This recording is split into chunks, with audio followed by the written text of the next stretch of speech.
राष्ट्रवादी काँग्रेस पक्ष अजित पवार गटाचे प्रदेश उपाध्यक्ष आणि सोलापूर महानगरपालिकेतील माजी गटनेते किसन जाधव आणि माजी नगरसेवक नागेश गायकवाड यांनी बुधवारी रात्री उशिरा भारतीय जनता पार्टीत प्रवेश केला।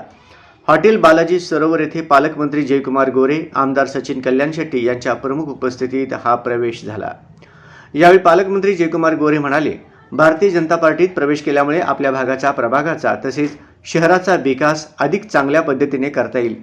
ही भावना राष्ट्रवादी काँग्रेस पक्ष अजित पवार गटाचे प्रदेश उपाध्यक्ष आणि सोलापूर महानगरपालिकेतील माजी गटनेते किसन जाधव, माजी नगरसेवक नागेश गायकवाड यांच्यासारख्या अनेक नेत्यांची आहे। त्यांचे शहरातील समाजकारण आणि राजकारणात चांगले नाव आहे। ते भारतीय जनता पार्टीच्या कुटुंबात आल्याचा आनंद आहे।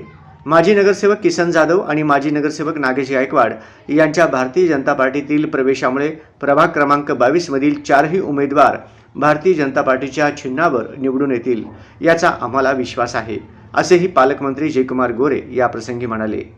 याप्रसंगी आमदार सचिन कल्याण शेट्टी, माजी नगरसेवक विनायक कोंड्याल, माजी नगरसेवक प्रथमेश कोठे, माजी नगरसेवक गुरुशांत धुत्तरगावकर आदी उपस्थित होते।